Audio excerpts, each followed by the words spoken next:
class, the lecture was online, so you didn't have a chance to ask questions, so I'll start if there's any questions. By the way, apologies for assignment 1 and the whole EAS thing. There was probably 10 or 15 students that had trouble submitting. If that's you, make sure you still submit to EAS, okay? So you're all here now on campus, so you can do it now. If you're not, if you're listening to the recording, then figure out the VPN, figure it out for assignment 2, figure it out for the project, the final projects. Okay. So are there any questions based on the last lecture? Hardly it's no more exists, right? Because it's solved. So why do we consider that as an option? Sorry, I missed the very first part. The hard bleeding part. So yeah. The problem is fixed now, right? That's right. So why should I consider that as an option? Yeah, so it was more to just show you the kinds of things that could go wrong. So that's so a lot of these will be historic attacks because we learn from history. We can't predict what future attacks will be. So now there's nothing for you to do special about Heartbleed. It just shows, how you can seal, how keys could be stolen. It gets you thinking about the software that you use, and if there's vulnerabilities in the software, that's a vector for the adversary to get in. So those are the main things. If you deploy a server today, you'll have the most latest version of OpenSSL, and it won't be a problem. Okay. Yeah. You mentioned that the BIS attack leveraged the malleability of encryption. Can you give a little bit more information about malleability? Yeah. Okay, so this you don't have to know for this class,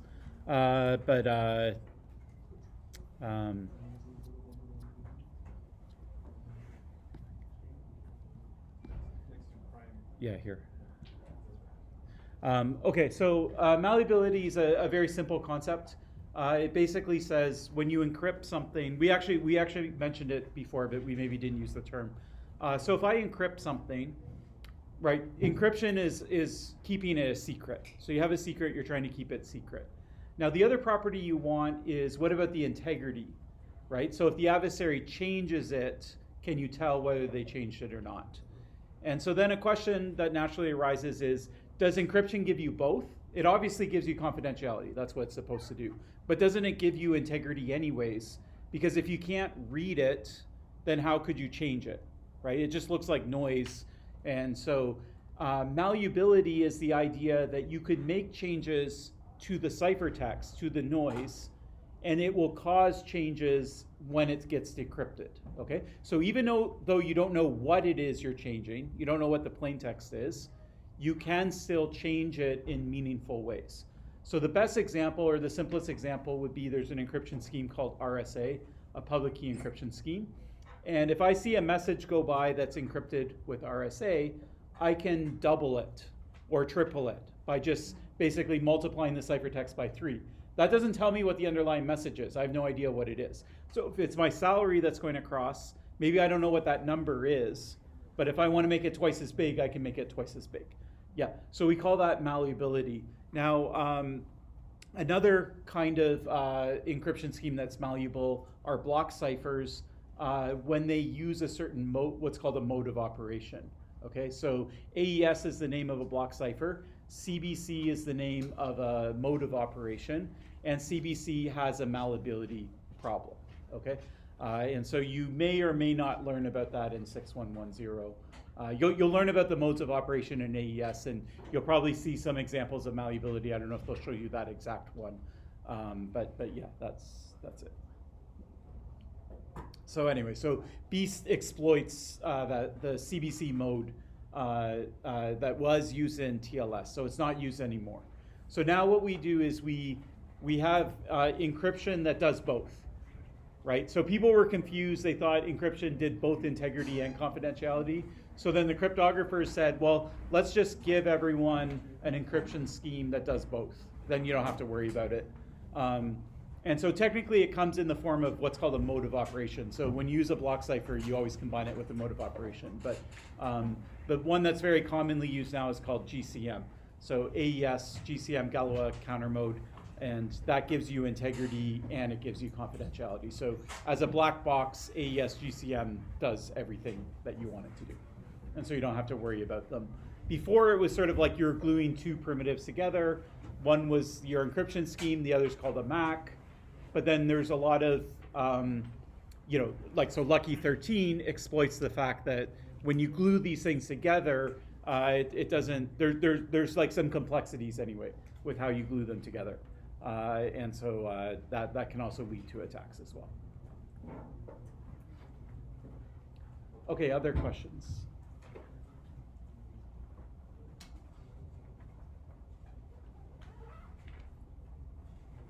Okay, so then just to jump back into the material, as a summary, right now you're looking at a website. It's on moodle.concordia.ca.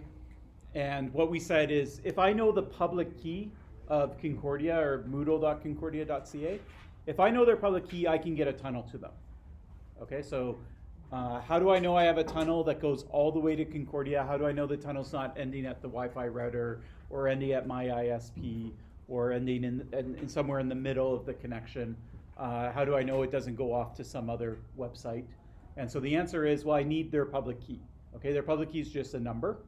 And if I can get it and it's the right number, right, then I have a secure tunnel to that public key. Okay, so this whole idea of server authentication, right, figuring out who the servers are, it really just comes down to knowing the right key.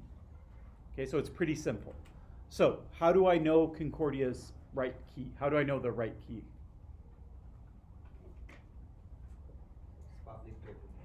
So it's public key, but where do I get it from?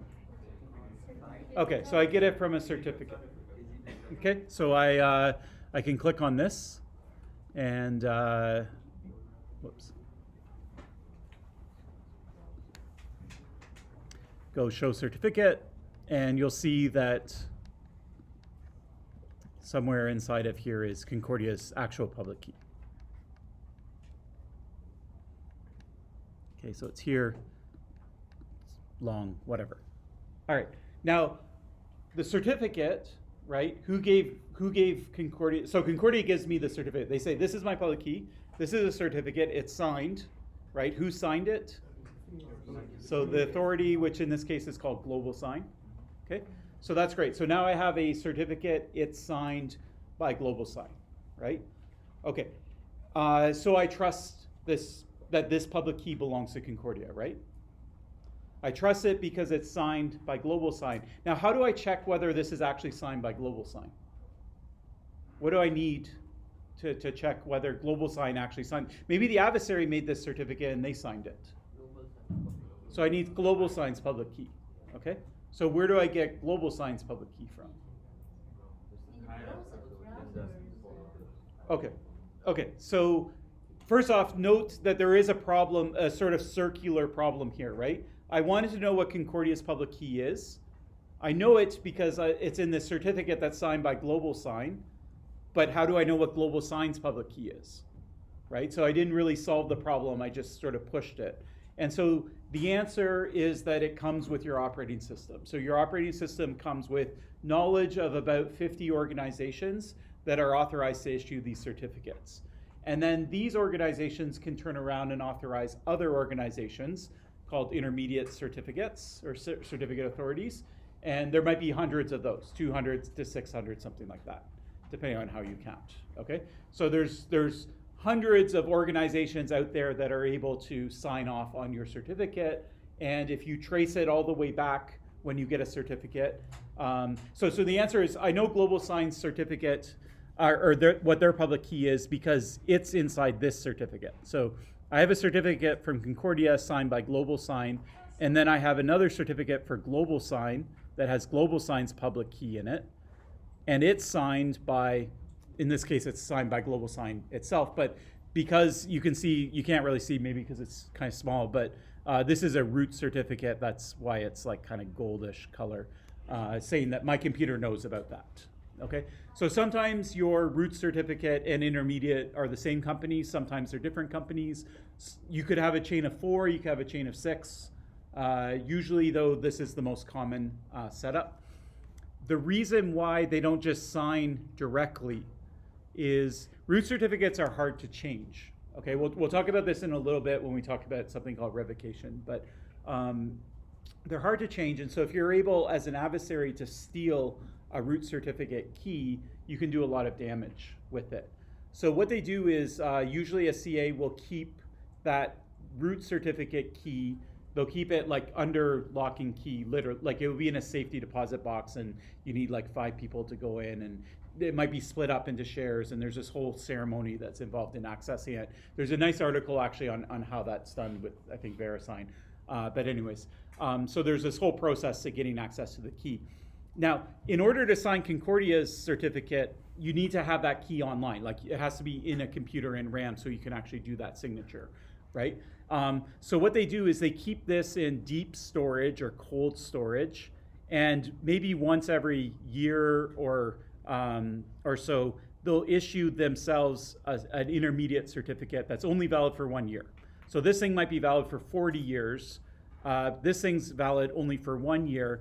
And then this is the one that they keep like on a computer. So when Concordia comes and they want it signed, then they use this certificate instead. So this one's more exposed, right? We call this cold storage, and this one's in hot storage. But because it's only valid for a year, and because it's sort of in the middle, you can do this thing called revocation. You can kind of try and fix things if it gets stolen. So it's not as devastating to have this one stolen. So anyway, that's why you tend to see the same company that has a root certificate and an intermediate certificate, and you're like, well, why didn't they just sign it with their root certificate? And the answer is just that they want to protect it. So it's just operational security. Okay, so that's good. Now, there's a second question, right, which let me write down. So last lecture, we raised that first question of, if I'm trying to figure out Concordia's key and I get a certificate that's signed by GlobalSign, how do I know it's GlobalSign's key, right? And then the second issue that we haven't resolved yet that we'll talk about now is GlobalSign signed off on that being Concordia's key. So how did they figure out it was Concordia's key? Right? So I don't know whether it's Concordia's key or not. That's why I'm looking to get a certificate, right? So now I have this certificate and GlobalSign signed off saying it was their key. Well, how did GlobalSign figure out it was their key, right? And whatever method they use, why don't I just do that? Like, why do we even need these certificate authorities? If GlobalSign can figure out what Concordia's public key is, then can't I figure out what Concordia's public key is? And if I use the same method that they use, that the CA uses, then we don't need CAs at all, right? Okay, so this is the second issue.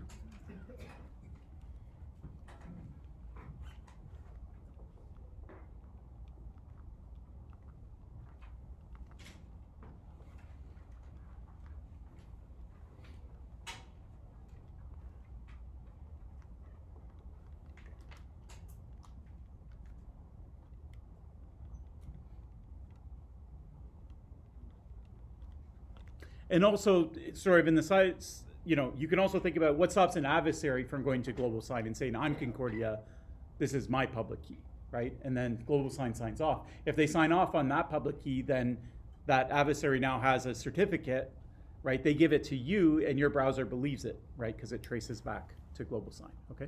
So how does a CA figure out a website's true key? I'll put public key so it's clearer.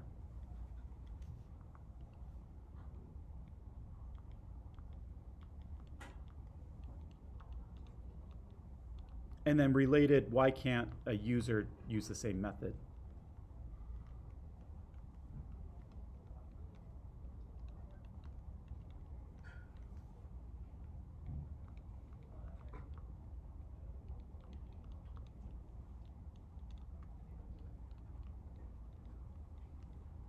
And if users could just do what CAs do, then we wouldn't need CAs. Okay, does anyone have a guess? How does How did Global Sign figure out what Concordia's key is? Actually send a request for registration to the company authority, and then there is a process between us, and then they issue the. Okay. So what you're describing is the first technique.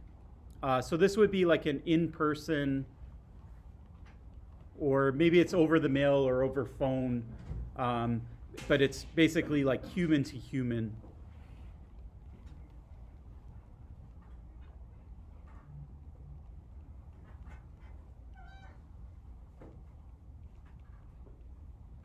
Validation. So it could be over mail. You might have to physically mail some letters that are signed, business documents, that type of thing. Could be over email or phone, but it involves a human at Global Sign reviewing the documents, a human at Concordia sending it over, right? And there's this discussion, and then, eventually Global Sign's like, okay, we're satisfied that this is actually Concordia. It's not someone trying to impersonate Concordia, so we'll issue a certificate for Concordia.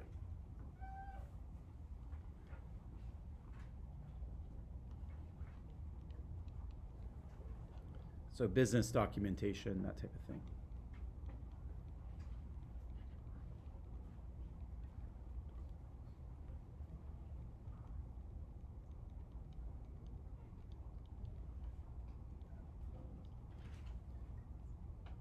The result of this is a certificate that we call an extended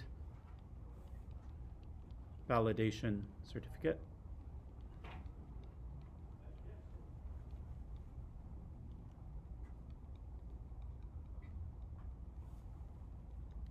Or EV certificate.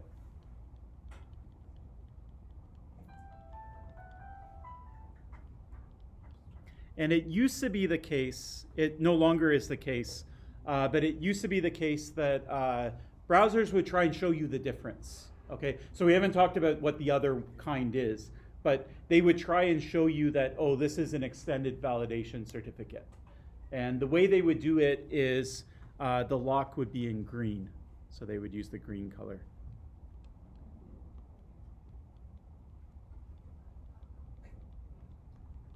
And sometimes they would display the business name.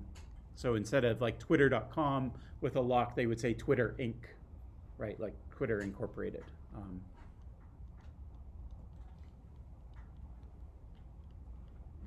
Now it turned out that users don't know the difference. Like they don't, it's green, sometimes it's green, sometimes it's black. I don't know, why is that? It means no difference to me. Users didn't notice it, or if they noticed it, they didn't know what it meant.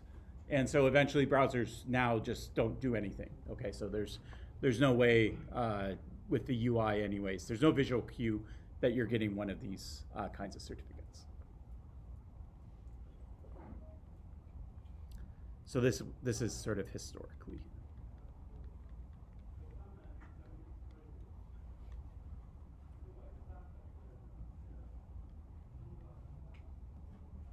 Okay, now what's the problem with this?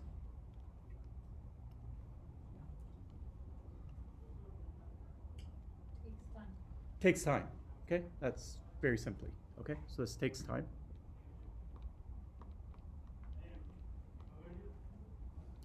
Let's say, does anyone have a website that has a certificate? Okay, let's say that we had a website and we got a certificate. How long does the certificate last? Okay, so 1 or 2 years. Okay, so they're relatively short-lived. Okay, so it's not like you get a certificate once and then you're done. You don't have to worry about it again. Okay, it's not like registering your domain, although you have to renew your domain every so often as well. Okay, so you have to renew it every couple years, right? So this is what happens a lot of times, right? You wake up one day and a bunch of people emailed you saying your website's down, or I'm getting some weird error when I visit your website. And you go check it and you realize, oh, my certificate expired. Oops. Okay. Now, how long do you want to wait until you get a new certificate? Do you want to, mail a bunch of business documents, like it take a week or 2 weeks, and then imagine you're an e-commerce site, right? So you're selling things and you can't sell things because You're not going to take credit card numbers without without TLS, right? Without HTTPS. And so, it takes 2 weeks to get your certificate. That's 2 weeks of business that you just lost. Very expensive mistake, right? And people forget all the time to renew certificates, all right? So this is a problem, okay? So by takes time, you might think in the sort of order of kind of like weeks. Now, maybe you could have like an emergency thing or something like that, but it's still going to take a day, right? Like some of these e-commerce sites, like every minute that they're down, they're losing, tons and tons of money, right? And so what you would like is, could we do this in an automated way? So instead of human to human, could we do it in a way that's computer to computer? Is there some way for the CA, right, to figure out that it's Concordia, but it's a completely automated process, there's no human in the loop, or at least maybe there's no human at Global Sign, maybe there's one at Concordia that has to do something to basically trigger it, okay? So this is also possible. So it's the second way that we do it. So it's a fully automated process.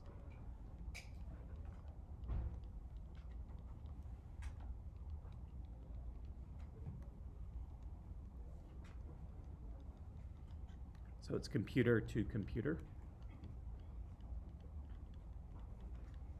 more or less.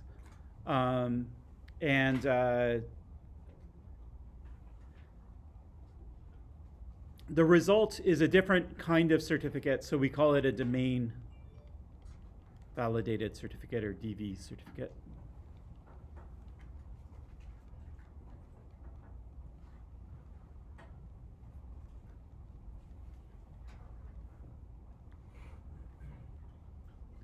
And like I said, there's no difference. So when I was on Moodle, was that an EV certificate or a DV certificate? You can't tell. If you went into the certificate details, you could figure it out probably, but there's no Q anymore.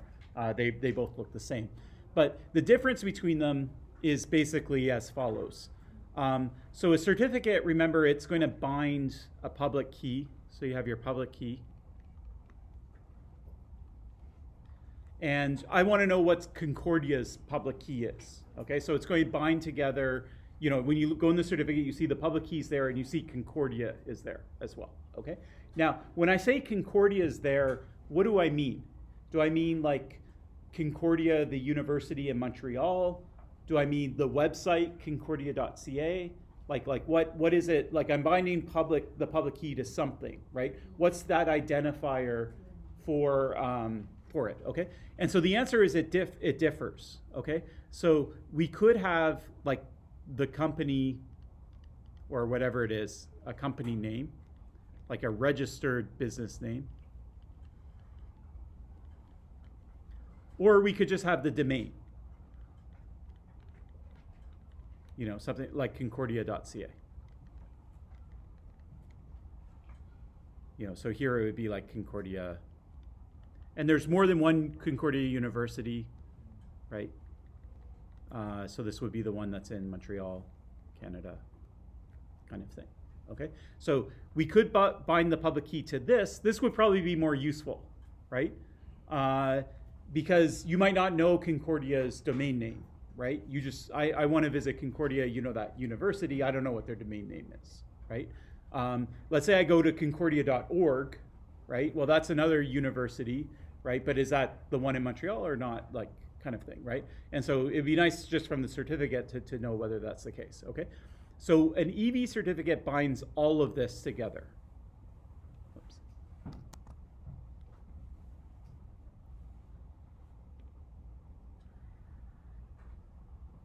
So when you have an EV certificate, it binds this together. And when you have a DV certificate, it only binds these two things together. It doesn't try to figure out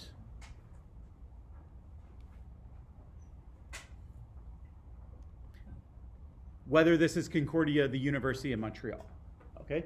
All it says is, this is a fully automated process, and because it's computer to computer, computers don't know about universities in Montreal, kind of thing, right? And so the idea here is that what a computer might be able to do is it might be able to figure out it's talking to, or it's getting a request from the domain concordia.ca, okay? Then it could issue a certificate for concordia.ca. Now, in a DV certificate, you can still fill in the details, like Concordia in Montreal, Canada. So in DV certificates, you'll see that information is filled in, but it's not necessarily checked, okay? And there's a kind of middle ground called an OV certificate, but anyways, we'll just keep it simple and we'll consider these two kinds of certificates, okay? So in a DV certificate, you have this.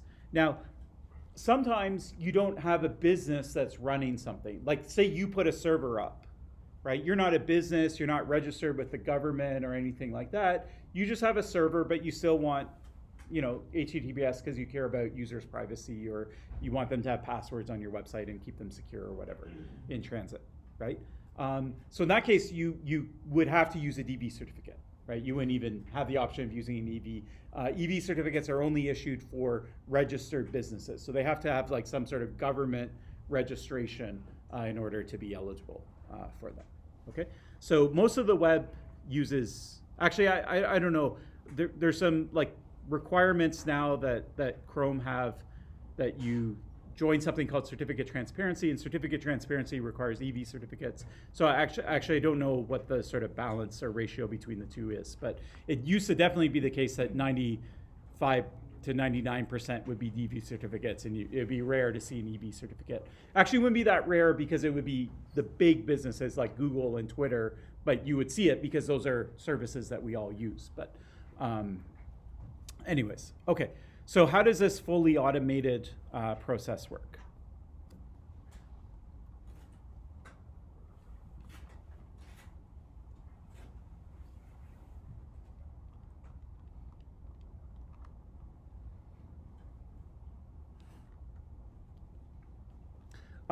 Because we won't talk about EV, let me just sneak in an attack, because remember, we're doing an attack tree. That's the whole point of this. Is there an attack on the EV process? So you could, if it's over mail, email, phone, that might not be secure. Okay, so that could be one thing. So in this case, it's not secure because people can read it, or because people can tamper with it, or... It's not encrypted. Okay, yeah, so I agree it's not encrypted. So that means people can read it. So there's maybe a privacy concern there. I don't know that you could get a fake certificate out of it. So if, even with insecure mail, I couldn't impersonate Concordia because I wouldn't have the right documents to send. But I could steal maybe Concordia's documents or something like that. Okay. Okay, so that would be the same, yeah, so man in the middle on an insecure communication channel. So you could steal documents. Let's just put steal, or document theft.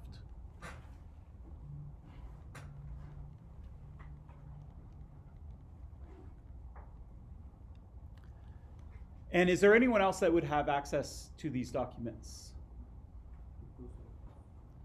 Okay, so maybe some government organizations.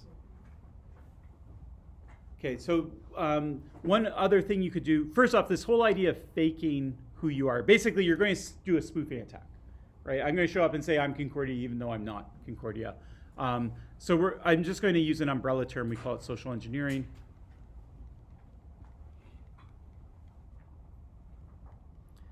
And we'll actually do a whole lecture or two on social engineering. So I won't go through all the attacks, but I'll give you one real example where this happened.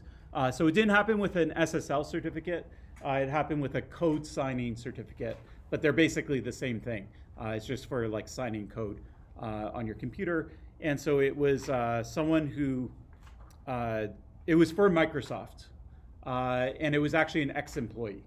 So there was someone, they presumably got fired, they were mad about it, and so they were able to go to one of these CAs, and they still had enough of their credentials, like their employee pass or whatever they needed, and then so the CA said, okay, you must work for Microsoft, and then they signed a certificate.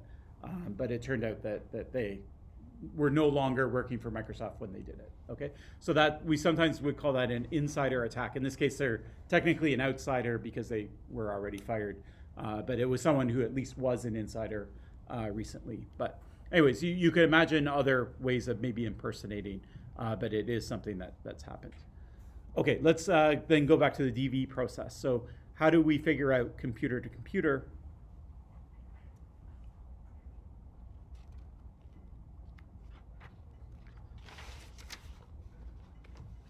Okay, so there's a couple different ways, and I'll describe the most common way of doing it.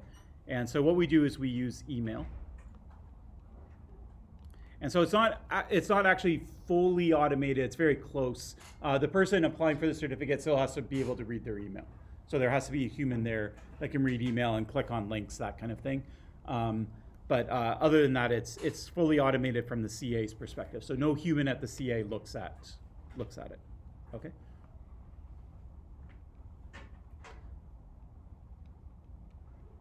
Okay, so the first thing you do is you go to the CA and you submit a request for a certificate.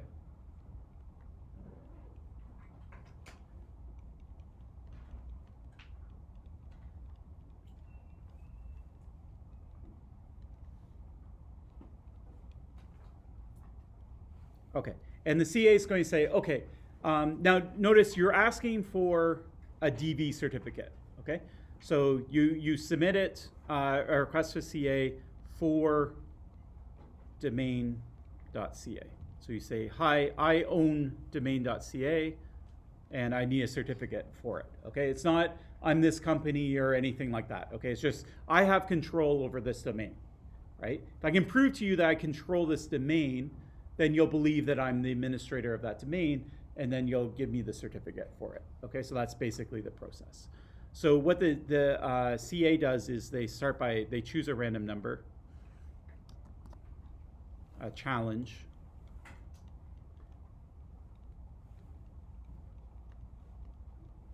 so a challenge, which is just a random number.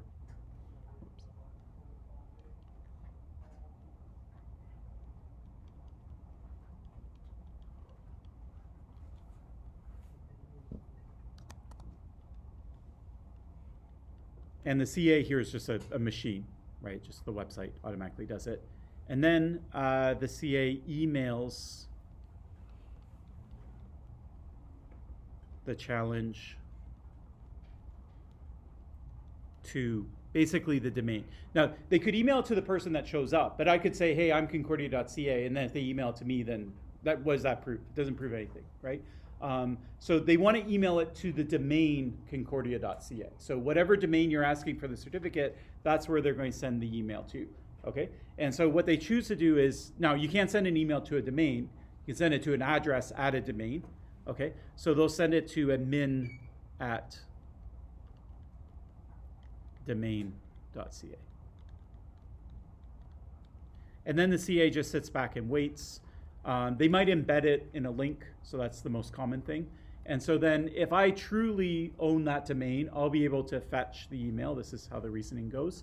And so what I'll do is I'll either copy it into the website and send it back to the CA, or it'll be embedded in a link. I'll just click the link.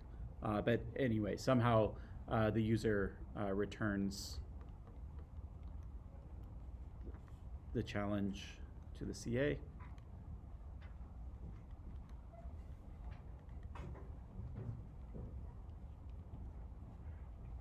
And then the CA will say, okay, you own the domain, I'll issue a certificate for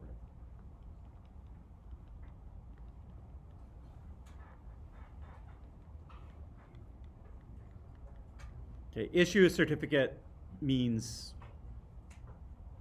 basically they sign off on your public key. So you say, this is my public key, can you sign it? And when they sign it, that's the same as issuing a certificate. Okay, so the user's choosing their public key, they're giving it to the CA, they're just asking the CA to sign it. That's all they need. Okay.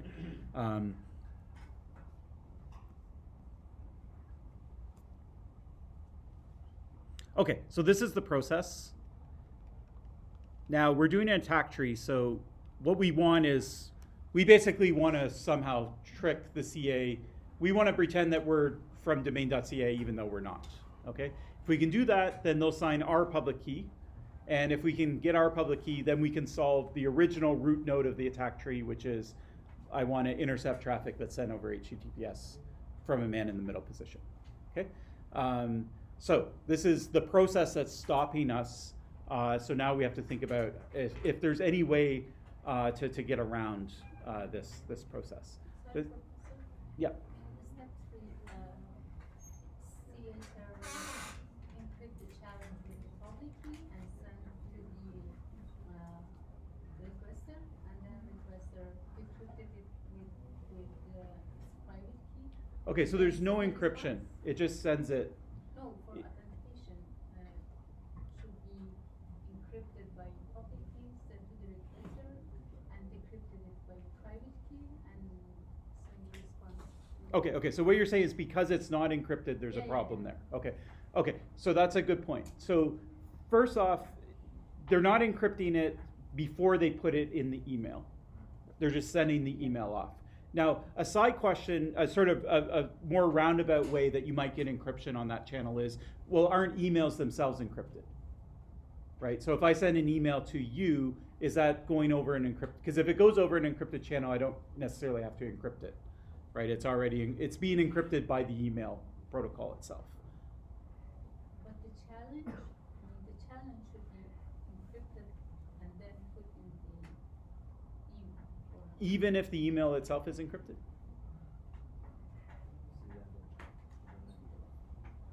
So think about it. You don't have to know off the top of your head. No, But I think the challenge should be encrypted just by private key. Right. Because the requester can prove that it can open it with private key, so it can be proved that this public key is related to the same requester. I see. Okay. So there definitely is I'm going to call it a weakness. I don't know if there's an attack there. I'll explain why. But when you show up and you say, hey, this is my public key, eventually they come to believe that you actually own the domain or whatever. They're willing to sign it. You didn't prove that you actually can decrypt things with that public key, right? That's your point. You didn't prove that you know the private key that corresponds to that public key. Now, what I would say in response to that is, yeah, it's kind of a weakness, but it doesn't really matter, because let's say I use someone else's public key and I don't know the private key, then my server just won't be able to do HTTPS, right? Like, you'll send the certificate, it'll have the wrong public key in it, the user will like package up a bunch of stuff using that public key, send it to the server, and the server won't be able to do anything. Yeah? So it's sort of like, it's not an attack, because there's no benefit to me, it just locks me out. It's kind of like a denial service against myself kind of thing. Does that make sense? Okay, but let's pick up on that idea. So the encryption could be for the purposes of proving I know the private key. So we're going to set that aside. Is there any other property that encryption might help with? So if we encrypt this challenge, what could that help with? Okay, so remember, we're trying to attack the system, we're in the middle, right? So if I'm in the middle, don't I just see this challenge when it goes by? Yeah? Okay, so if the challenge is sent in plain text, then if I'm in the middle, I'll wait for you to renew your certificate. I'll see the challenge, right? Now I know what the challenge is, right? And then I'll just open up a new certificate and give the challenge, right? Okay. So that's where encryption does help, okay? So, all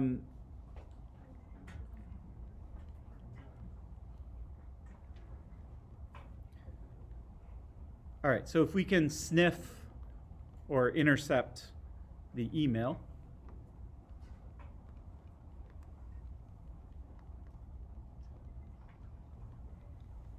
then we can read the challenge, even though we don't own that email address, admin@domain.ca. Okay. The email response should be encrypted. Right? Okay, so that's my next question. So is this even possible? So are emails encrypted or not? Yeah. Yes? Okay. And does anyone know the name of the protocol that emails sent over? SMTP. Okay, so it's called SMTP. Okay, so the way SMTP works is I have what's called a mail server, and the recipient has a mail server. Usually we're not going to run our own mail server, but if we're trying to set up a domain, we might have it. for our domain. But usually you'd use Concordia's or Gmail's or whatever, right? So it just sort of takes care of it. Okay. Now, email has kind of the same problem that the web has, which is, let's say I want to send an email to you and you're at Gmail. How does my email client figure out what Gmail's public key is? Okay, if it's going to encrypt it, it needs to send it encrypted. It needs Gmail's public key. Okay, so it turns out that emails have, it's exactly the same problem. Okay, now you could say, well, you get a certificate, right? But notice that we're using email, like we don't have a certificate yet. We're getting email in the middle of this protocol in order to get a certificate.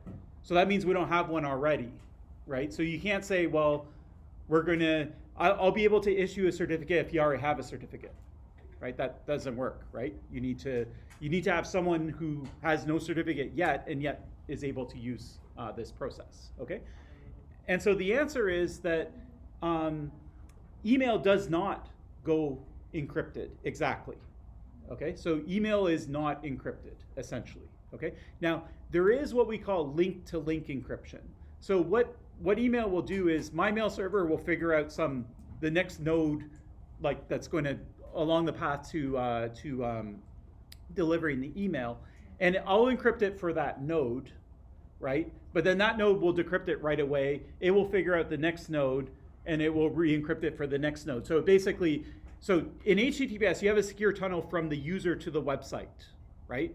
In this case, we don't have it. We have what we call link-to-link encryption, where it's encrypted for a bit, decrypted, encrypted, decrypted, encrypted, decrypted, okay? So email is not end-to-end encrypted.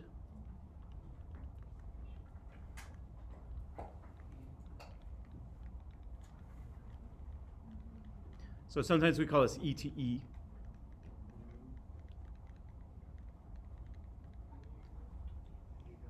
So we call this link encryption.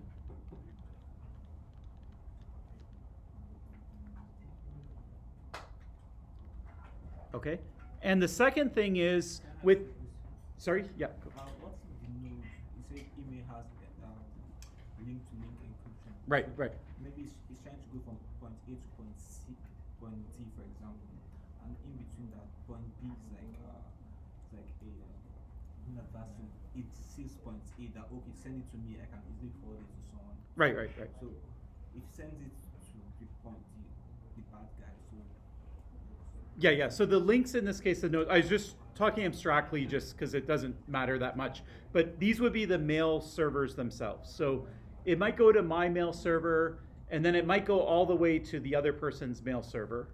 So it wouldn't necessarily get decrypted at each router that's on the back line. But it might go to that mail server. That mail server might forward its email somewhere else, and then maybe it eventually ends up at the right place. So it's link to link between mail nodes, right? Mail server nodes. Yeah? Okay. All right. Now the second problem with this is the mail servers don't actually know the key of where they're sending it to. Okay? So what they do is they ask for it. They say, hey, I've never sent you email before. What's your key? And then the mail server will tell them their key, and then they'll remember it. Okay? But if the adversary's in the middle, when they ask the first time, the adversary can drop their own key in, and then the person will just accept it. Okay? So we call this trust on first use, or TOFU. Okay? Same way that SSH or some other protocols work. So there's no certificates or signing or anything like that. It's just sort of like, we also call it opportunistic encryption. Okay? So we try and do encryption, we get some key, and then we do it anyways, and we cross our fingers and hope that we got the right one. But there's no guarantee that we actually got the right key. Okay? So it's link encryption, and so it's not end-to-end, and it's opportunistic.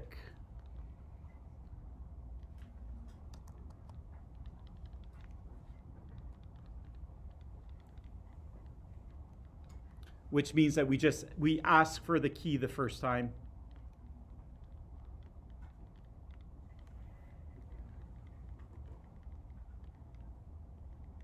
And then trust it.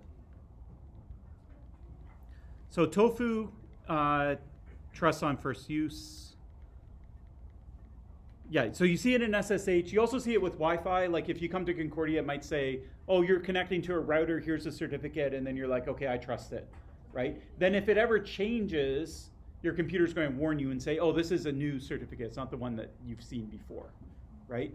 Now, was it because you got attacked the first time and now you're actually connecting to the right router, right? Or is it that the first time you connected to the right router and now you're being attacked, right? Or is it just that both of them are the right router and they updated and changed their certificate? You don't know. It could be any of those three, right? You can't distinguish them. They all look exactly the same, okay? But if you do get that right key the first time, then you do have the benefits of at least link encryption, okay? So anyways, all of this to say is that email basically is just think of it as not encrypted, okay? Now, there are some protocols for encrypting email. PGP is one that will give you end-to-end encryption, but you still have this problem of how you get the person's certificate, right?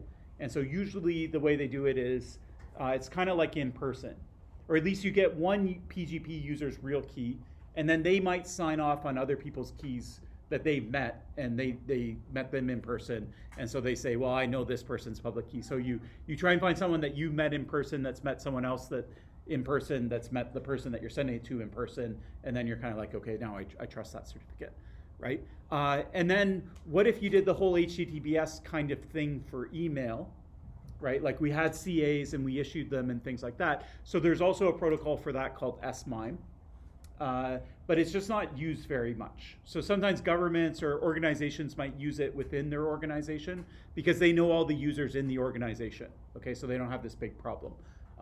But it's not used, like probably no one in this room has an SMIME certificate, I would imagine, for their email. Gmail and things like that will check it for you. So if I had an SMIME certificate, you would see indications of it when I sent you email and things like that. But anyway, so it's basically not used. So just as a note, end-to-end would be something like PGP or SMIME.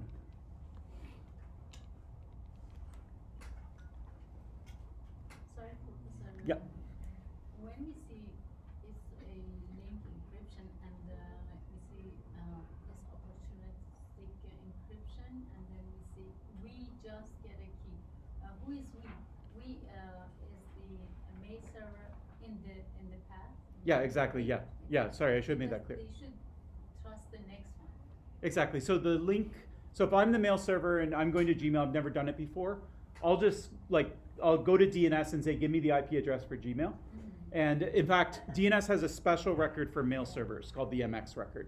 So that's fine. So now I get the IP address of Gmail's MX server.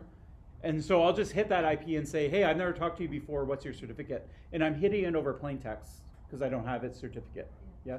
And so whatever comes back, I trust. So if an adversary's in the middle, they're going to drop their own certificate in, and then I'll end up trusting it. And if there's no adversary, Trust it as a main server. exactly, yeah, sorry. So this is, yeah, so link to link, and the links are mail servers. So it's my mail server, not me personally, it's not my computer. It would be Concordia.ca's mail server talking to Gmail's mail server. Yeah, and then they're going to trust the key. Yeah, okay. Yes? Even if I snip the challenge, shouldn't the response come from the same email ID, that is admin@domain.ca? So the response does not have to, you don't have to respond by email. But it's a good point. So could you spoof an outgoing email?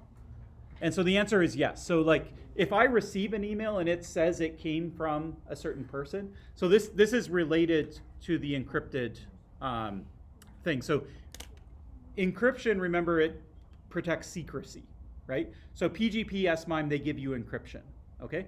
The other thing they give you is message integrity, which happens through signatures, right? So that's a separate question. Now, the question is, if I get an email from admin@domain.ca, do I know that it actually was given to me by admin at domain.ca?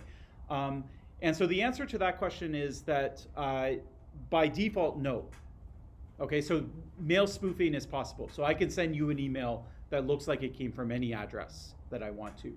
Now, there are some protocols. There's one called DKIM, and DKIM will sign all outgoing email with a key from a mail server. So all of Gmail's email will be signed with a public key, okay? And so in that case, I couldn't, if I'm not using Gmail, I couldn't fake it to make it look like Gmail because I would have to sign it. Now, we still have the problem of you have signatures, well, then you need a public key. So if I say, oh, this was signed by Gmail, how do I know what Gmail's public key is, right? And so we end up in this whole loop again, okay? And so DKIM's answer is slightly different than anything we've seen yet. DKIM's answer is you stick it in your DNS record, okay? So if I just put my public key for signing emails in my DNS record, and then when the other person goes and they look up my IP address, they also grab my key, and then they use that to validate it, okay? Now the problem with that is what if there's an adversary between you and your DNS? DNS also isn't encrypted, right? And so then they could be intercepting the DNS records and they could just replace the key when it's in transit, okay? Then you might say, well, what if we encrypt DNS? Not encrypt it, but sign it. And so then that's another thing called DNSSEC, right? And so DNSSEC would be like you have signed domain things, and then how do you know the key of DNS is, like how do you know DNS is key, right? And so DNSSEC said, hey, you know what, forget this whole CA thing. We're just going to pick 2 people in the world. One of them is ICANN. They control like kind of the internet. They're kind of like an organization. The other is VeriSign. They're the biggest CA. And so they're going to sign all DNS records ultimately, or they're going to sign the keys that will sign the DNS records, okay? So if DNSSEC becomes a thing, basically, then you can trust your DKIM records. You could even stick SSL records in there. We'll talk about that in a bit. And so, but basically you'd have 2 points of failure, right? ICANN and VeriSign. So like the whole, we call this public key infrastructure, figuring out whose keys belong to who. It would all come down to like VeriSign and ICANN. So anyways, so almost all these protocols, DNS, email, email for signatures, email for encryption, HTTPS, all the problems we're seeing in HTTPS get replicated. Okay, everyone wants encryption and they want like signed messages, but no one has a solution to like, how do I figure out what your key is if I've never met you, right? And so, yeah, so they all go back to like root CAs, and like somebody once decided that VeriSign should be authoritative over that, so now VeriSign is. All right, so that was a long diversion. Let's go back to this process. So, okay, if we're in the middle, we can lift the challenge out of email, so that's fine. Is there anything else we could do?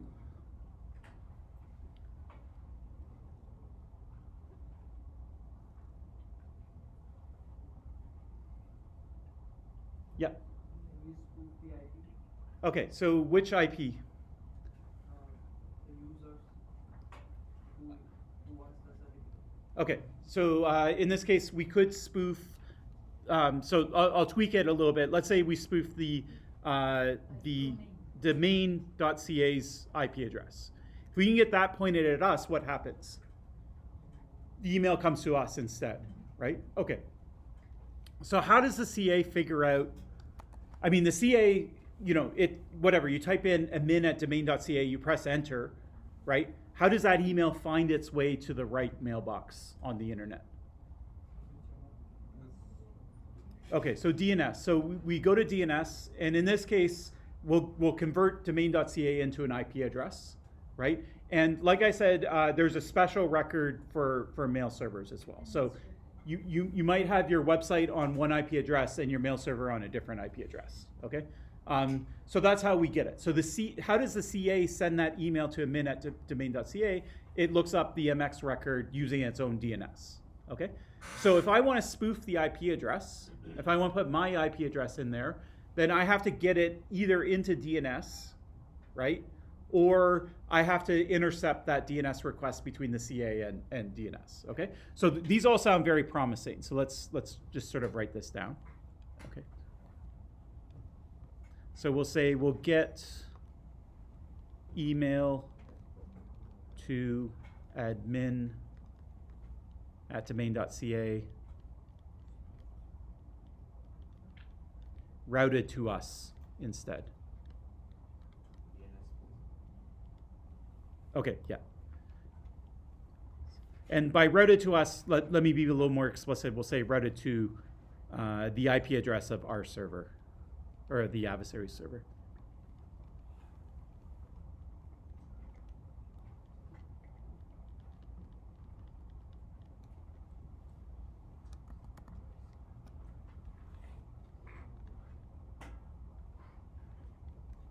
Okay, so how can we do this? So we can try to intercept, or man in the middle, the DNS request. Now this isn't between the adversary, like this isn't the person applying for it. It's not their, like, this is between the CA itself. And the CA is probably running its own DNS resolver, so it's probably not even going externally. So this is probably the least likely, but for completeness, let's include it. So we could intercept the DNS request between the CA and CA's. I'll just say it's their DNS. Like DNS is its own thing. Like there's multiple servers involved.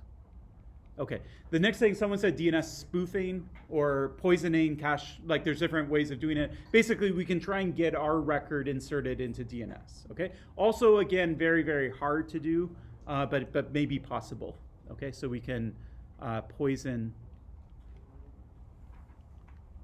the DNS record.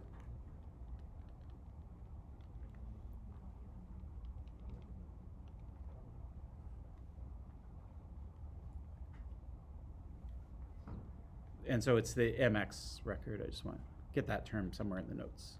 So MX stands for mail exchange. So it's just the server that handles email.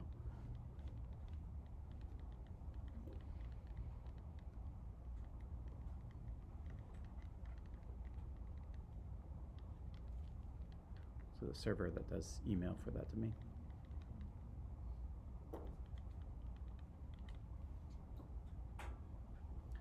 Okay, and also back to the intercept, remember, we've said this a few times, but DNS is not encrypted or signed by default. There is something called DNSSEC that might fix that, but it's not widely deployed.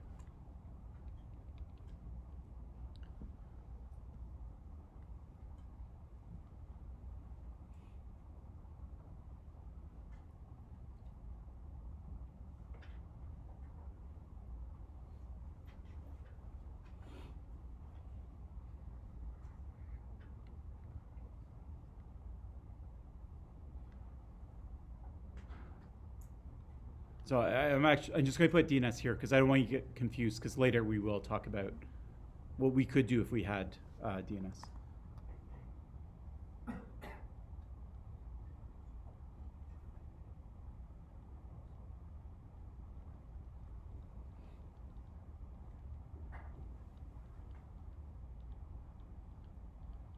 So DNSSEC is the proposal that fixes it. Okay, how does the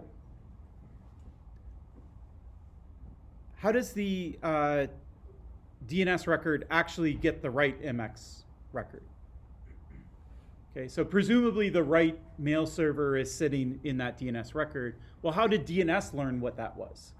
There are hierarchies on DNS. Okay, so they can ask other DNS servers, but somewhere along the line, like I bought a domain or whatever, or I control a domain, it's my domain, and let's say I've never had a mail server before, okay?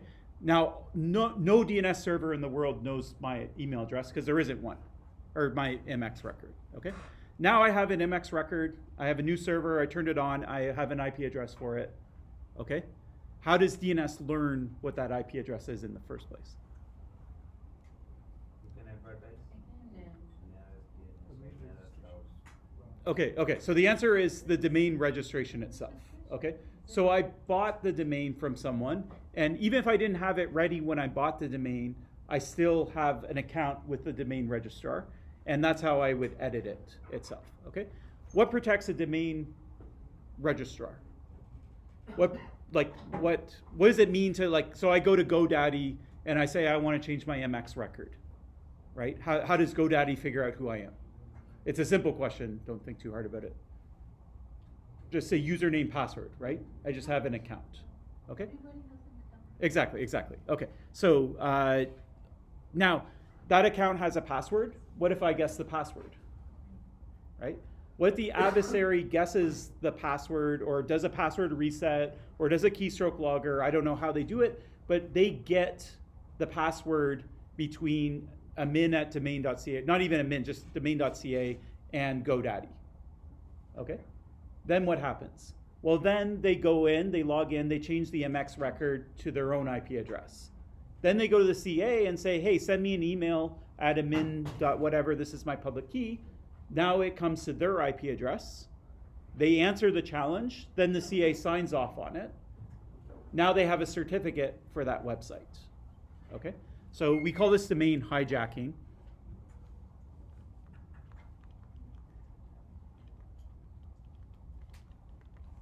And the easiest way is to just get the password for the domain.ca's registrar.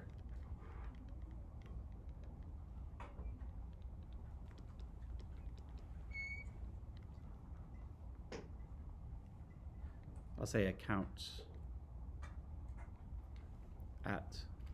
Well, then we should use some verification method for any change. Yeah, so now this is a big deal, and so like they'll have two-factor authentication and blah blah blah blah. So like because this happened a lot, and then people realize that like if you control someone's DNS, you control a lot. Yeah, so we'll see some examples of that later. But anyways, another thing you might try is the example we'll see later is some sort of social engineering. You know, I'm domain.ca, I forgot my password. You know, maybe you call them up on the phone, and if you can convince them, then they'll reset the password, and now you'll log in and you'll do the whole attack. Okay.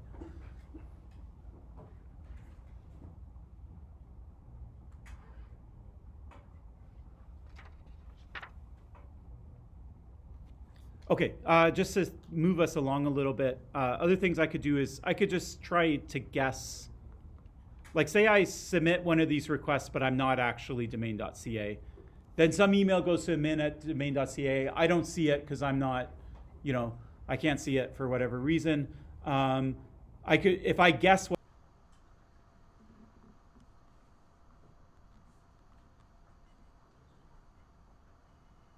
Okay, so the question we asked at the very start of class was this one. How does CA figure out a website's true public key, and why can't a user use the same method? If they could use the same method, there's no CAs needed. The email method, users aren't going to replicate. It's too onerous. But this process, a user could replicate. Okay, so a user could do this.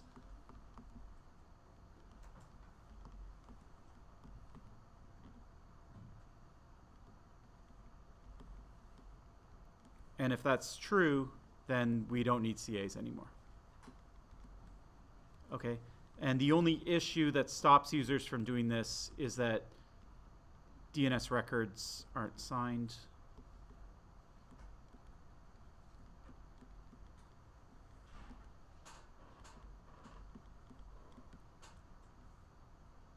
And in this case, the user, well, anyways, think of the certificate signing request as just the key. So it's like they're slightly different things, but just think of them as the same.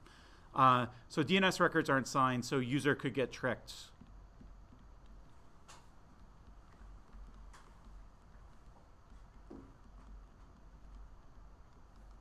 Whereas the CA will be careful. They know about it, and they're only doing it once every 2 years, and so they're extra careful, okay? But if we just had DNSSEC,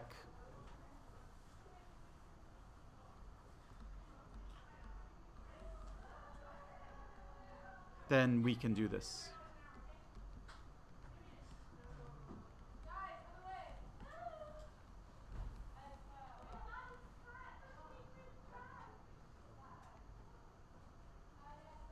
So DNS records can't be spoofed.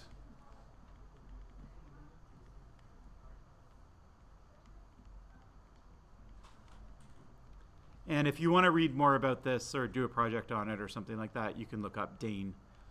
So that's the name of this project. Why isn't DNSSEC widely deployed? The answer is just basically performance. So DNS records are really short, but you add a signature on it, and then you have this idea of chaining as well. So it's not just one signature. Your resolver signs it, but then the resolver had to be signed by like some hierarchical, resolver above it, and so you get a big chain of 3 or 4 certificates that all go back to VeriSign and ICANN or whatever, and then instead of getting a really small packet, you're getting a pretty big packet, and that's a big deal because DNS servers are handling lots of users at the same time, asking for lots of domains. Okay, so if you make the packet 10 times bigger, then it gets 10 times slower. So it's just a sort of performance. And then if I change my MX record, right, that has to get signed again, right? So eventually it has to go all the way up to, well, wherever it's going, and someone has to sign it, and then they have to like transmit that information around, which you have to do anyways, okay? But it's just bigger information, and there was that process of signing it and things like that. So everything just gets a little more expensive. There's more friction when you throw signatures on it, and so that seems to be the main story about why DNSSEC isn't more widely used. The other thing you can do is you can put your certificate signing request on your website. So for example, you can put it at domain.ca/csr.text or whatever.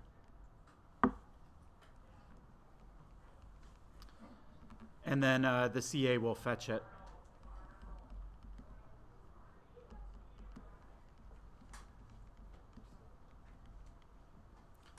And so this is, basically vulnerable to the same kinds of attacks of attacking email. If I control the domain, then I can send the CA to the wrong IP address, and then I can have my CSR sitting there. You can't assume that this is encrypted because we're getting a certificate. That means we don't have one, usually, right? Sometimes you're renewing it, and so maybe you have a certificate, but we have to service people who don't have a certificate yet, right? So that means it's going over HTTP. Okay, because we don't have the certificate yet. That's why we're doing this whole process.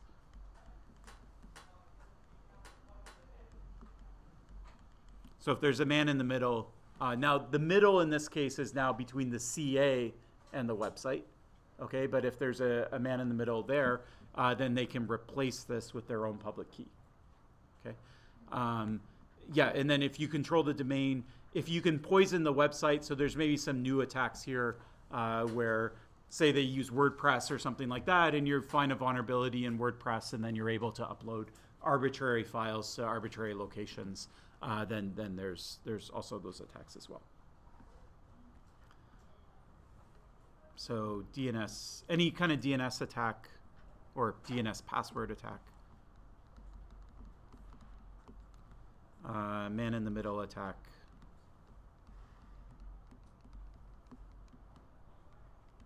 Password attack. And then the new one would be like a website attack.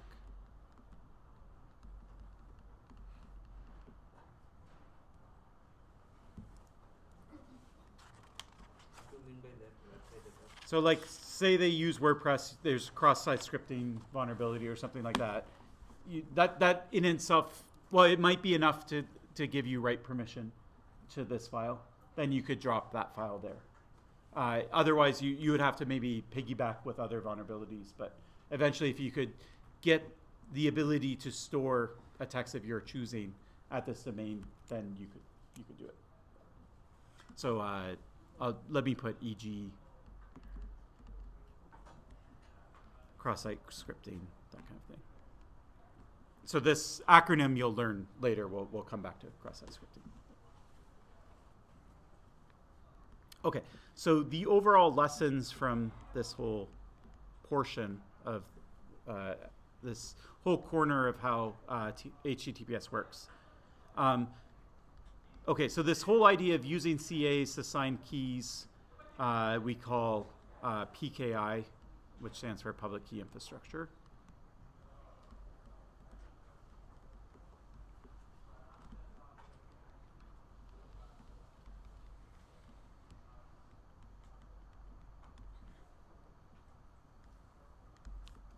there's a lot of attacks against it from unexpected places, right? So,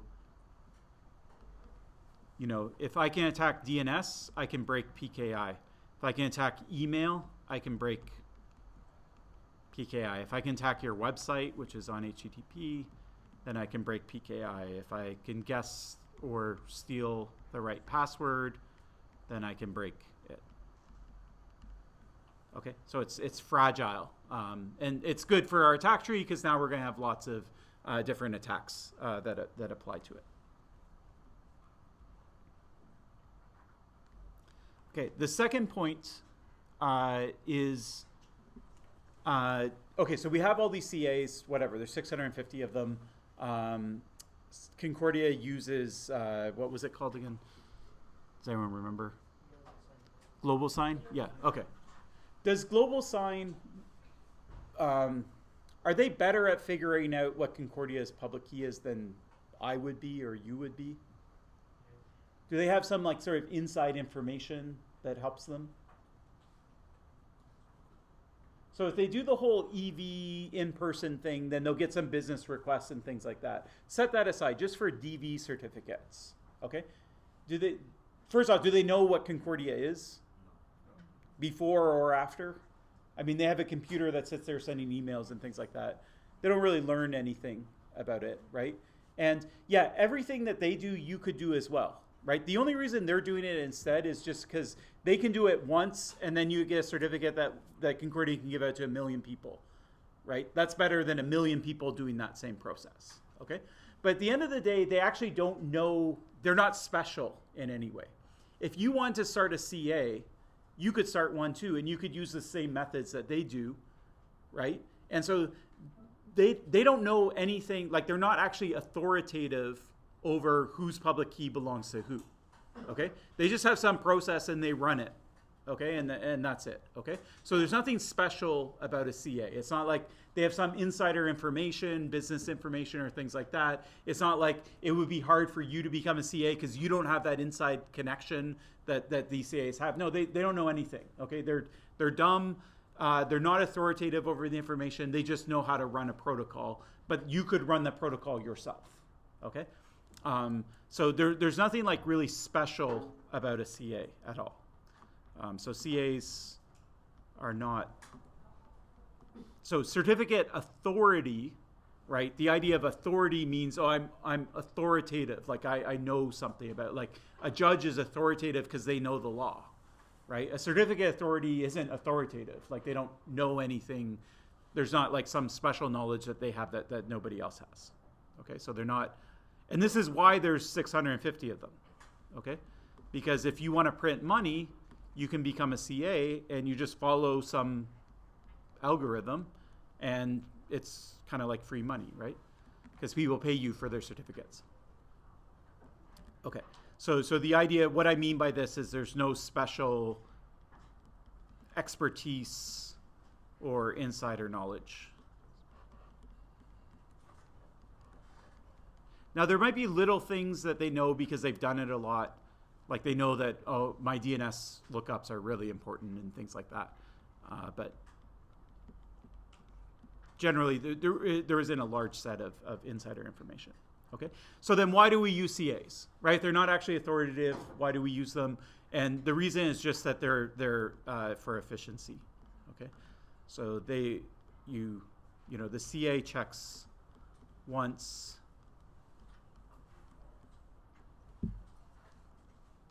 And then millions of users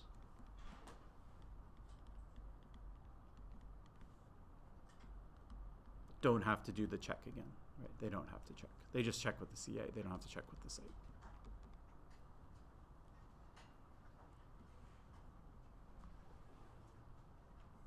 Okay, and the future is I mentioned this already, but if we had good DNS, if we had more like reliable DNS, then users could do the check themselves. Okay, you would just put your public key in your record, and that's still vulnerable to attacks, right? Like you can still attack DNS, you can still guess people's passwords, but it's not any more vulnerable to attacks than the process that they're currently using.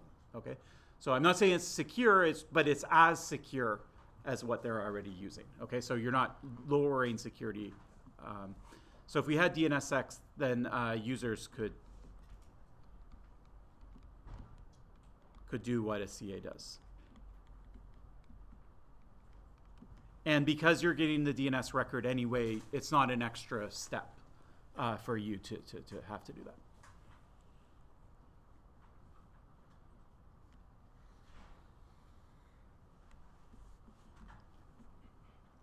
Okay, so this is how, anyway, that's the sort of CA problem. How do they figure out what the key is? How do I figure out what the CA's key is? And then how did the CA figure out what the website's key is? Okay, all right. So now let's consider some other attacks on HTTPS. So let's say that this whole certificate thing is solved. Okay, so let's set all these attacks aside. We'll assume that whatever, there's some way to mitigate them. So now we're a server, or sorry, we're a user. We go to a server. And we say, do you talk HTTPS? And the server says, yep, I do. Here's my cert. Okay. And then whatever, I check the certificate against the store and all of that stuff. I make sure that I know the CA and it traces back to some root certificate that I have on my computer, and now I'm done. Okay? So let's assume that we're at this stage. There's somehow the website was able to get issued a certificate and it's correct and there was no attack there. Okay. So what does the user check about the certificate?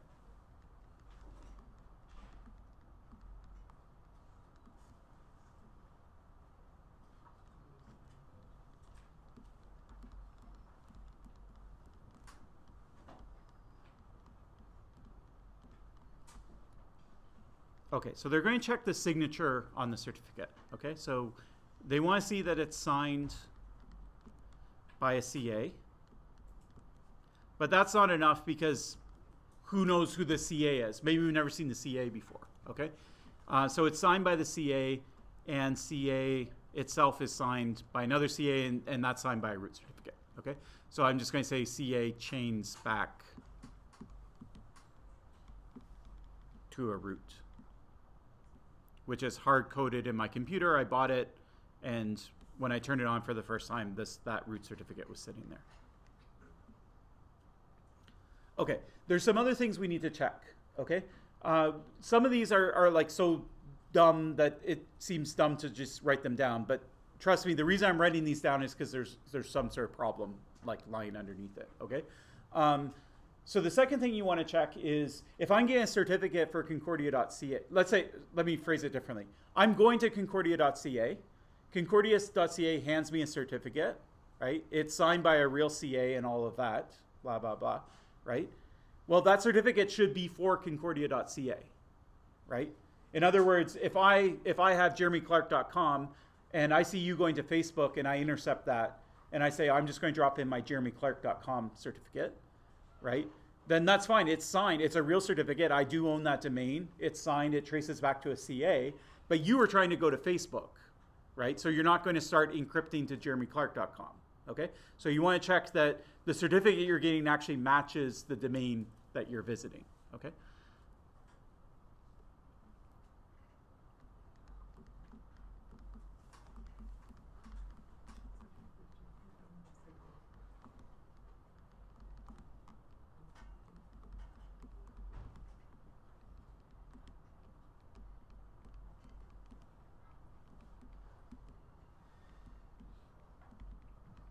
And you'll do this for every sub-resource that's loaded by the page too, right? So if every image, every little thing that comes down, you'll get a new certificate for it if it comes over HTTPS, and you'll do all of that, okay?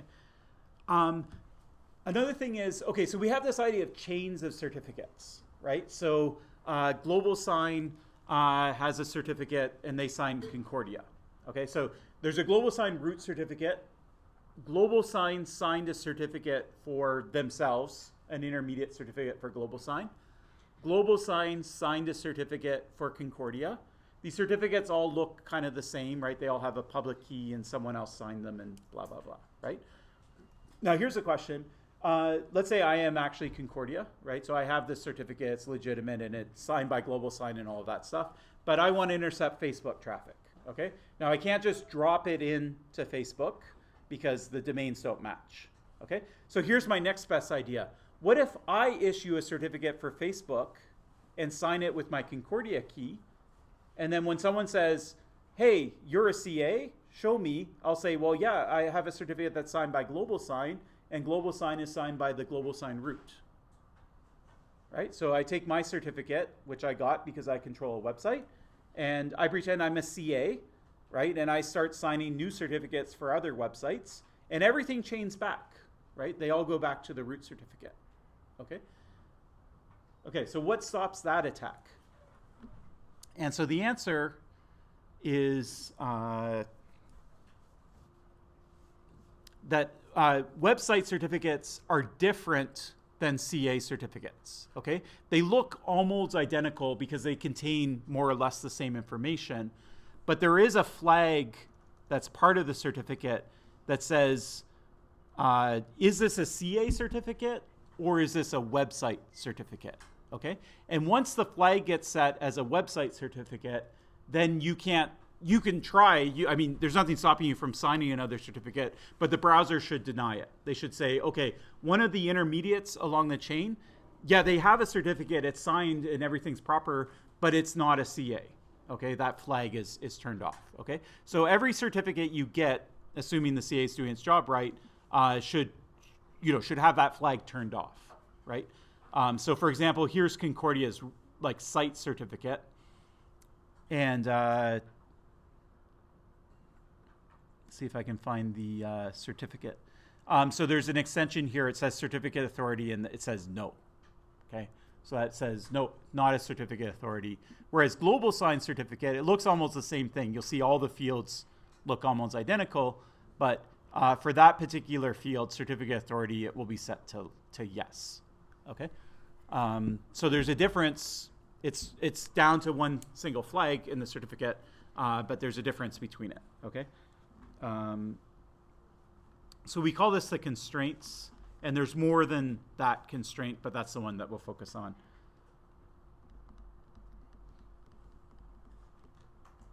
So like CA equals true.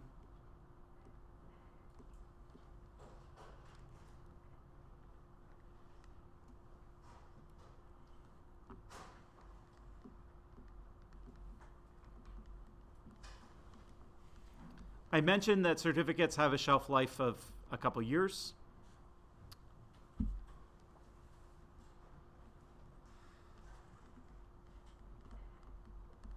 Okay, so you might go to a website, it might have a certificate that expired yesterday. We'll talk about what you see, you'll get a warning, okay? So that's something your browser should check, right? It should check whether the certificate is still valid. Okay, so all certificates have a validity period. There's also a process called revocation that we'll talk about, where you can try and revoke a certificate. It doesn't work very well, but anyways, to the best of its ability, your browser should try and check whether it's revoked, and if it's revoked, then it should also not let you connect to it or something like that. Okay, so there's a bunch of other checks that you do, but these are 5, like kind of the basic ones. And there's been problems with all 5 of them in the past. Okay, so I'm just going to tell you some stories about these things. Sir, we can find Yeah. hash on the certificate, like SHA-1 and SHA-256. Yeah. What are those for? Okay, so a hash is just a short digest. So if you have a lot of information and you want a shorter representation of it, you run it through a hash function. It gives you a short number. And hash function has a couple properties. One's called collision resistance, which says it should be, let's use the word impossible. It should just, basically as hard as guessing someone's key. So like, it should be impossible to find another message that has the same hash. Yeah? So you shouldn't be able to find 2 messages that hash down to the same value. You can do it, like technically it's possible, it does exist. Just like it's technically possible for me to guess your cryptographic key, it's just going to take me the lifetime of the universe to do it. So hash functions are the same. Now, why do we hash a certificate? The answer is that the signature algorithm doesn't sign messages of arbitrary length. It wants to sign a message that's a certain size because it has a mathematical thing. And so you first hash it, and then you sign the hash of it as opposed to signing the data directly. And so it's sort of an efficiency thing. It makes the signature work. But what it does mean is if you can break the hash function, then you could have two certificates that hash to the same thing, and then the signature on the one certificate would be the same as the signature on the collision that you found. So there were some attacks actually on, there's a hash function called MD5 that was used in HTTPS for a long time. Sorry, it was MD4. And so people started finding collisions, and then eventually they showed actually with certificates you could make a fake certificate that would hash to the same thing, and then you could, if the one certificate was signed, then you could just lift the signature off it and plop it onto your fake certificate, and you could get away with it. So SHA1 also we squeak hash as well. Yeah. So actually, let me retract my retraction. The attack that I was thinking of, sorry, it was on MD5. I was right the first time I said it. So yeah, it was on MD5. MD5 is not collision resistant. SHA1 is the next generation. So it kind of went from the MD5 family to the SHA family. There is an MD6, but anyways. SHA1 is like, no one uses it because everyone's a little skeptical of it, but there's no actual known attacks yet on it, I think. And then the next best SHA is SHA-2, and SHA-256 is SHA-2. And then now we're in the era of SHA-3. Yeah. So most people use SHA-3. No, yeah. But you still, if you see SHA-2, if you see SHA-1, they're probably okay. And if you see MD5 and MD4, they're not okay if you require collision resistance. There's another property from hash functions called pre-image resistance, and it's fine. They're fine for that so far. There's not pre-image attacks, but yeah. Okay, anyways, you take a crypto course, you can learn all about that. Or take my blockchain course, we also talk about hash functions. Okay, so I'm going to just tell you some stories, I guess, about this stuff. So let's start with, they're not going to be in any particular order. So the first story is about 3. Actually, sorry, it's about 2. Did the order different?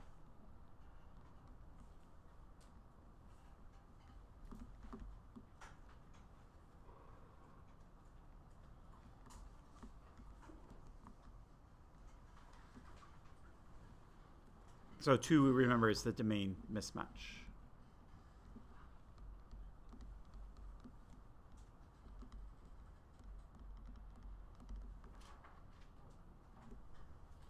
Okay, so this story is about Apple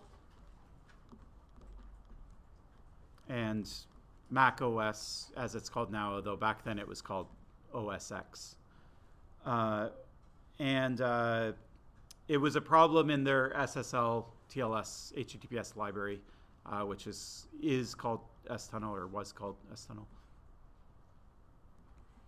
And just like Heartbleed and other things, this is an implementation error.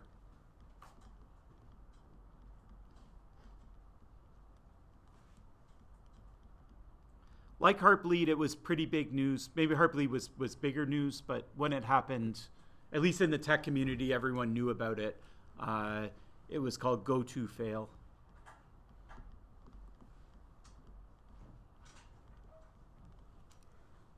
And of course, it doesn't work anymore, the attack itself. It's been long patched, but it was sort of interesting, okay? Okay, so the way it worked is you had a bunch of software. I'm going to try and give you some pseudocode or like a visualization of the code to see what happens because it's kind of fun. You had a variable. It was called check. It was a Boolean. And so if check had a 0 in it, then that meant that there was no error yet. Or it passes. And if there was a 1, that means that there was an error, and it fails. Okay? And this code was for the certificate verification.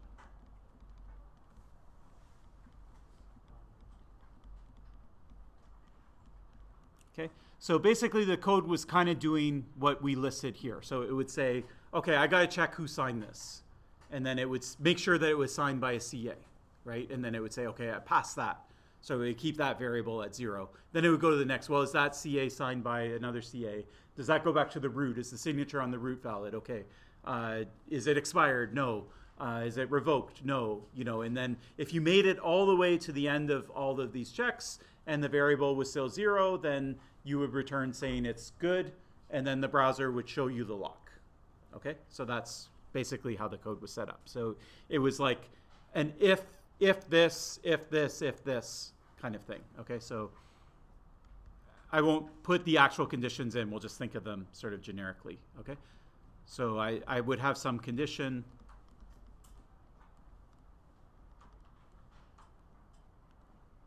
Call it condition 1. And I would write that into check.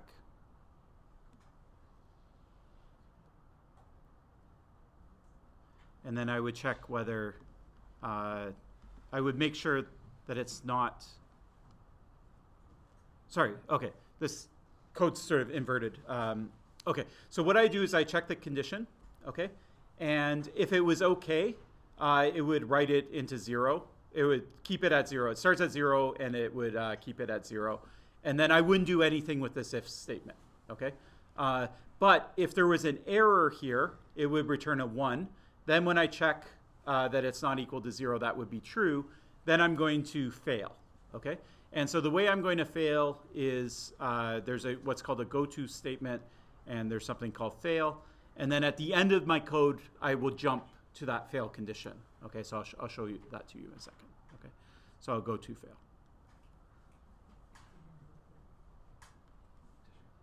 All right, then what I'm going to do is I'm just going to do this over and over for a couple of conditions.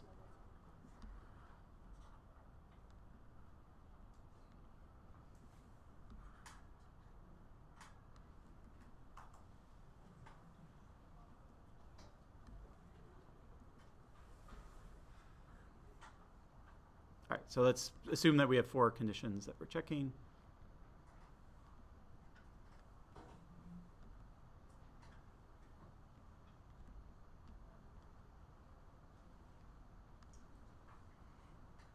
Okay, and then at the end, I'll have my kind of fail statement.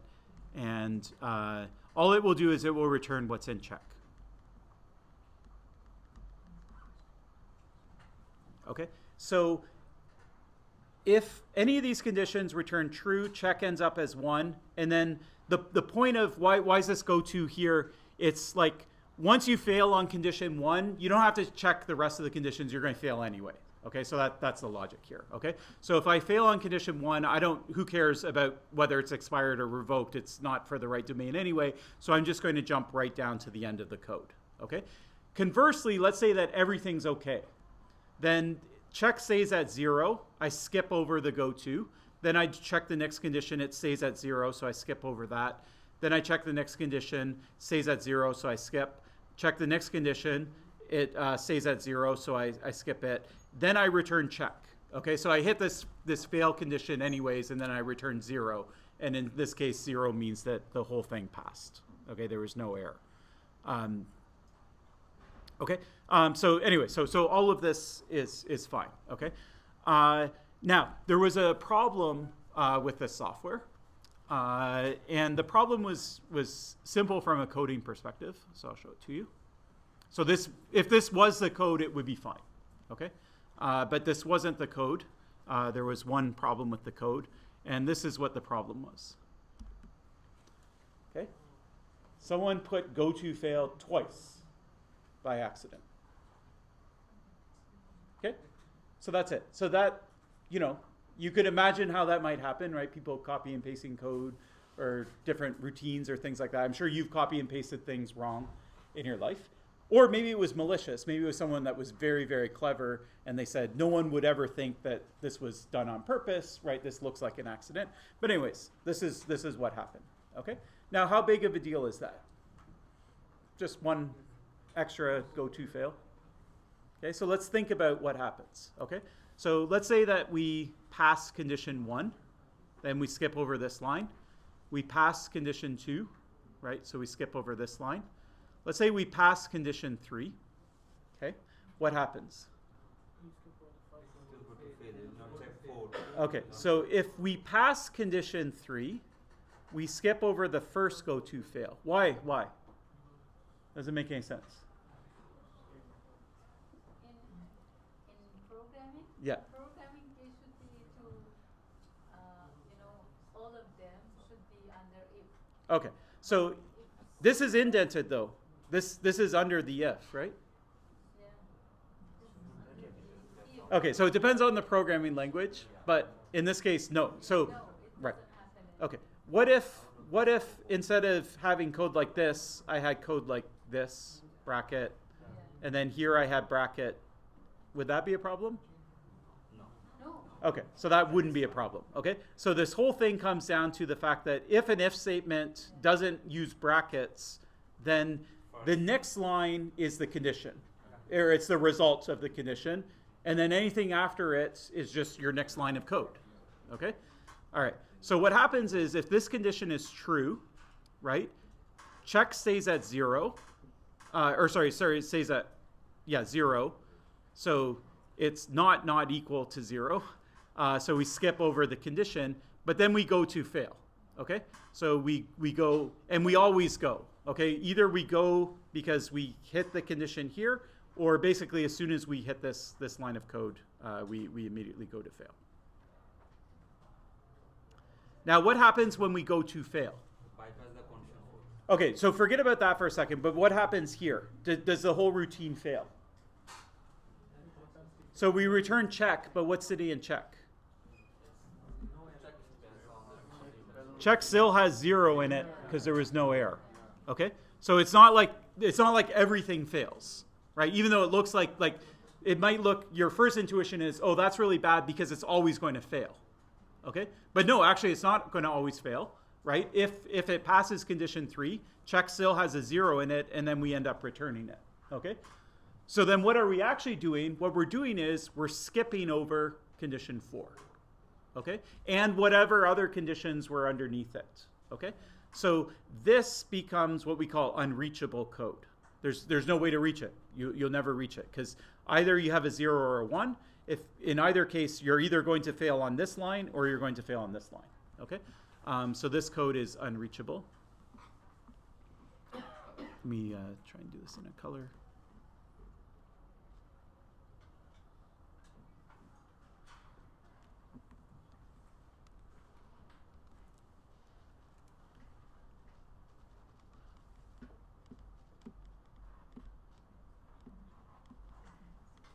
Okay, does that matter that you don't check condition 4? Yeah, it might. Depends what condition 4 is, right? Or condition 5 or condition 6. What if it was something important like, hey, does this certificate, it's for concordia.ca, but you're going to facebook.com, are those two things the same, right? If that ends up in condition 4, what happens? You can grab Facebook traffic. Yeah, anyone can grab traffic to any website by just dropping in any valid certificate, right? Whatever certificate you have for a domain that you own, you can drop it into any connection, and Safari will be like, great, that's a signed certificate, okay? And so that's exactly what happened, okay? Now it doesn't have to be that condition. It just happens that was one of the conditions. It could have been anything else, but anyways, in the go-to fail example, which happened in real life, it was the domain mismatch that was skipped.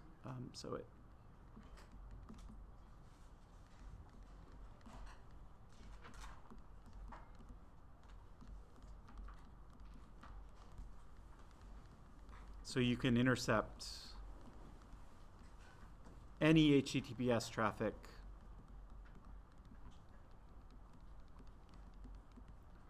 with any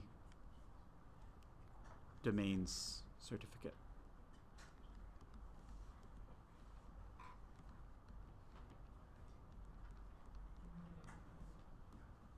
Okay, how would we avoid this? So everyone was like, oh, that's really bad, Apple.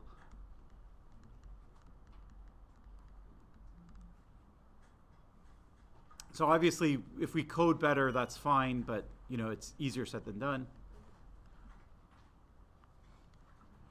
So one thing that everyone came out of the woodwork and said, hey, you know what? We have this static analysis tool, right? And S-Tunnel was actually public open source. So not everything Apple is open source, but this library was. And so they said, hey, we grabbed after the fact, right? After everyone knew about it, we grabbed it and we ran it through our static analysis tool and it found this vulnerability, right? Specifically, it found that there was unreachable code here, okay? So static analysis tools will find this.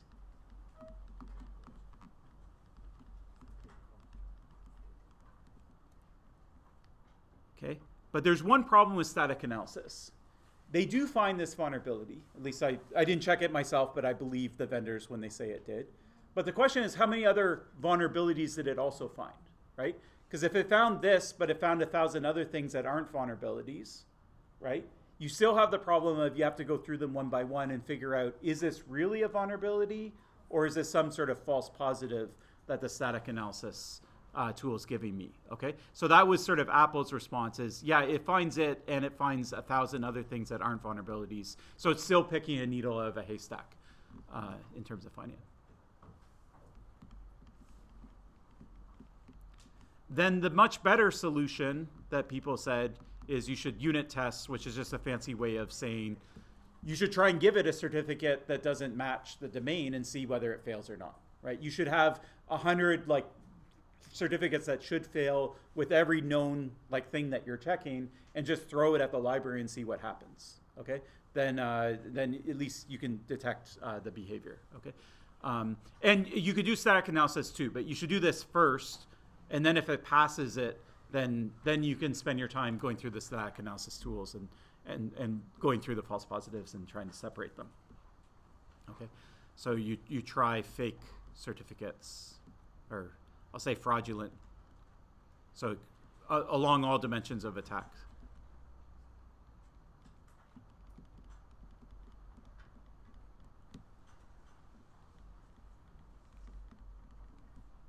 And then researchers said, hey, that's a really good idea. So then they do what's called fuzzing.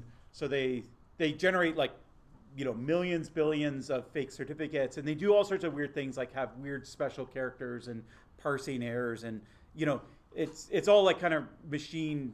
I wouldn't say it's random because it's sort of orchestrated by the rules. But anyways, they try like millions of things, and then they hammer these libraries with them.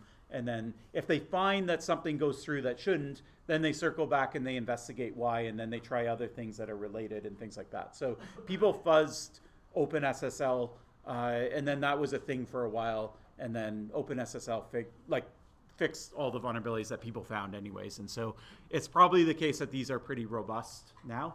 But yeah, it takes a high profile attack that makes the news sometimes for people to try stuff. People might think, so this is one lesson is like, you might think, I'm not going to research OpenSSL. That's stupid. You know, 1 million people have looked at it before, right? But that shouldn't hold you back, okay? There's always brand new attacks found against like the software that's been looked at the most. So just because lots of people have looked at it, doesn't mean that there isn't anything wrong with it. Okay, I'll squeeze in one more story. It's very quick. So this concerns 3.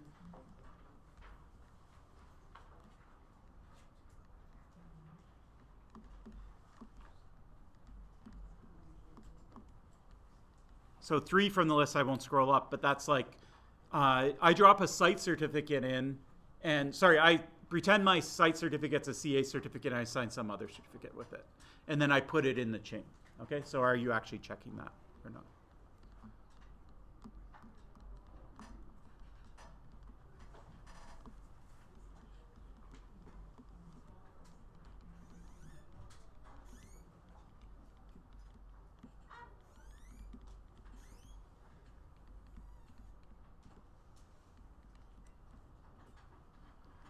Okay, so it turns out that in very early days of Windows, I forget what, like we're talking like Windows 95 kind of thing,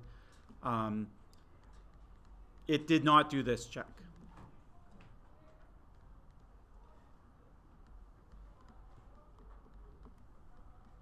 So it's kind of like the go-to fail thing, where you can basically, if you're a man in the middle, you can intercept the traffic.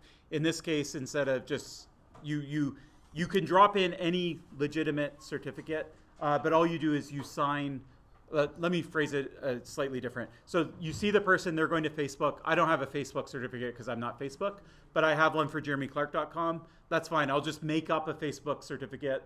I'll sign it with jeremyclark.com. And then I'll drop that in with my certificate and the whole chain, and then the browser will accept it. Okay, so this wasn't checked early on in Windows, and everyone said, okay, that's really stupid. So I'll just say you can use any site cert as a CA cert. And they said, okay, well, whatever. Windows, they made that mistake. It happened once. Everyone learned it. And so no one's going to make that mistake again, right? So Windows updated, and then everyone else double-checked their software to make sure they didn't have the same vulnerability, right? So we're never going to see it again, right? Then the iPhone came out.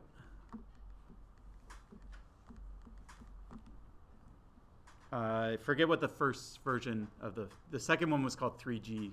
Maybe it was just called iPhone. Anyways, iPhone came out. It had a brand new operating system, right? iOS wasn't Apple's normal operating system, so it was written from scratch. So everything, the browser was written from scratch, or maybe they borrowed some Safari code. But anyways, like a lot of that it was a brand new operating system. It's written by scratch. Guess what? People checked it right away, and they weren't checking whether CA certificates were actually CA certificates.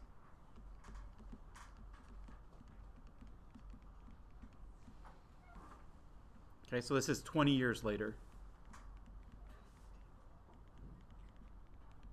Now we have all these IoT devices, and guess what? People said, hey, remember this thing that Windows did in the 90s that was really stupid, and we thought we'd never see again, but then Apple did it again 20 years later, and now it's 30 years later. Well, guess what? A bunch of IoT, same problem, right? You're writing a new operating system from scratch. You have to do your own HTTPS stack, and so they have the same vulnerability as well.